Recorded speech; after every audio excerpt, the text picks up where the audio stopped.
Hey guys, today we're gonna be talking about tattoos fading and the main reasons for tattoos fading.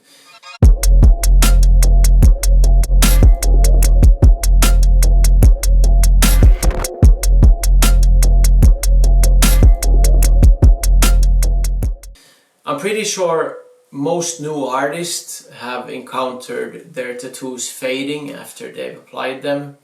Usually within the first 2 weeks it doesn't look exactly the way you want it to look, and there are numerous reasons for this.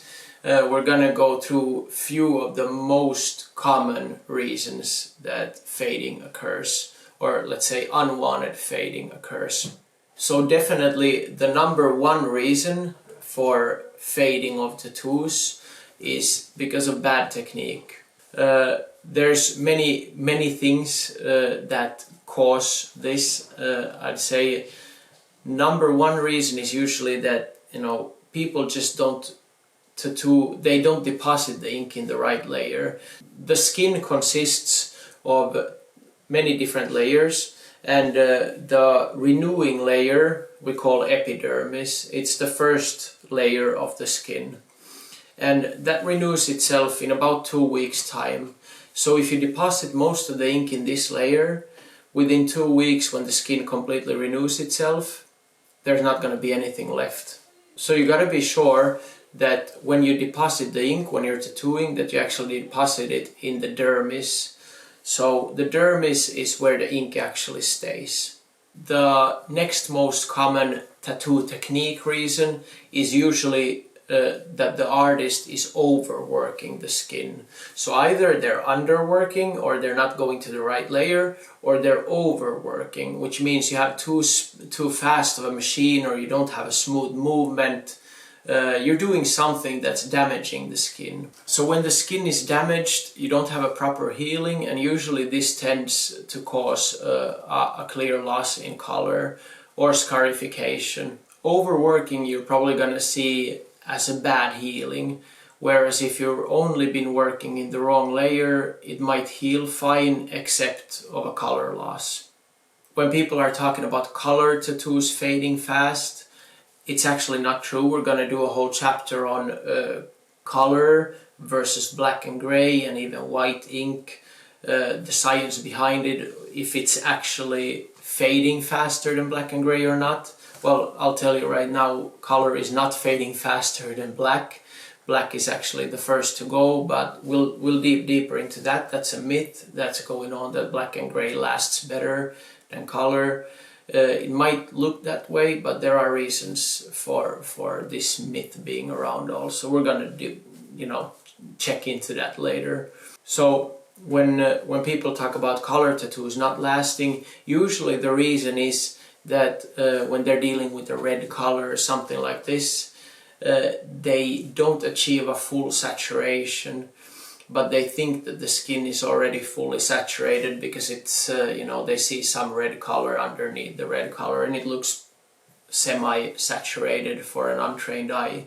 And if it's not fully saturated, you're gonna see this very quickly after the tattoo is done, that it's just skin shining through from underneath the red color or whatever color you have been applying.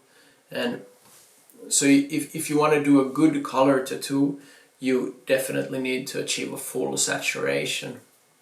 When I'm talking about saturation here, I'm talking about the amount of pigment that you put in the skin. The skin needs to be like full of that pigment, and but not to the point that will destroy the skin. So there's a very fine line there, and when you find it, your tattoos are gonna heal very nice, and you're gonna have really nice bright colors. And the number two reason, after all of this technique stuff, because I just bunched all of that stuff into number one, techniques, so now number two is gonna be bad aftercare. And there's a video that I put out about aftercare, so definitely go check that out, what I'm gonna suggest for you, and I'm gonna explain exactly how to create a good environment for the tattoo to heal. It's definitely gonna help you. And I also want to stress the importance of actually communicating with your client what you want them to do. So making sure that you're on the same page is going to go a long way. in having the client do the steps that you actually want them to do. So avoiding bad aftercare is a really good way of making sure that your art is going to heal up nicely. And it's going to save you from a lot of touch-ups also. Then number 3 thing, I think this might also go under the tattoo technique, but I want to stress hygiene. If you do something wrong and you cause an infection, there's a very big chance that the healing is not going to be good. And this is not because of bad aftercare, it's simply because you did something wrong during the process. So be sure that when you're working, you're always working clean. Make sure that you also explain the importance of this to your client, because they also need to understand what they can touch, what they can't touch, and that they actually can't touch close to the tattoo while you're tattooing, because their fingers might be dirty, all of this stuff. So make sure that they're on the same page of that. So definitely avoid any chance of infection. So these 3 things are the most common reasons for quick color loss, but they're easily fixable. Then the number 4 thing is sun exposure. This is something that happens during a little bit longer time. So the sun actually works kind of like a slow laser. It's going to break down the pigments to smaller particles, which then the body is able to remove, and that way, you know, part of the color is going to get lost. So stress the importance of not getting too much sun exposure, because it's important that your client also understands, you know, if they pay for a nice piece, I'm sure they want to keep it looking nice for a long time. I've been tanning my whole life, going to the beach, tanning salons, so forth. So yeah, sun exposure, if not well protected, is definitely going to cause actual color loss. Then there's a different thing when people are getting dark skin, like tanned.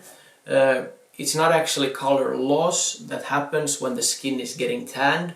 What happens is that the skin creates its own pigment called melanin, and it affects the tattoo in a weird way. It kind of creates like a brown layer on top of the actual pigment of the tattoo.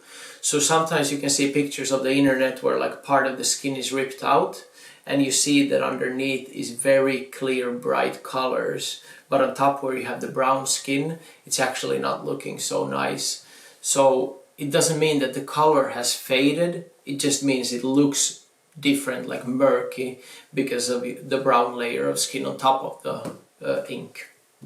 So that's actually not fading, but still important to understand. Another thing that plays a big role in the long run is skin elasticity. So you want to take very good care of your skin, make sure that it's actually healthy. Like just regular moisturizing of the skin and eating healthy foods is gonna go a very long way. Everybody knows what a healthy leaf looks like. You can bend it all ways, it's not gonna break, it's very elastic. And then I compare this with like skin, it's the same way. Healthy skin, you can like, it's just, all the colors are gonna look better, it's easier to work with, all of this, and you know, skin in bad condition is kind of like a dead leaf. When you touch it, it just crumbles. I would honestly compare like healthy skin with non-healthy skin. It's like you have a clear glass versus some really bad plastic that you can hardly see through, you know. So it's kind of the same way. So, you know, take care of your skin. It's also, you know, important for your well-being, for your physical well-being, to take care of your skin. So, but yeah, the 3 first points, or was it 2 first points, are the major points in what the tattoo is gonna look like a few weeks after you did it, or got it, whether you're a tattooer or a collector. But anyway, I hope this information helped you. If there's something that I missed or you want me to talk more about, make sure you mention it in the comments, and I'm gonna see if I can, you know, cover that topic too. Thank you.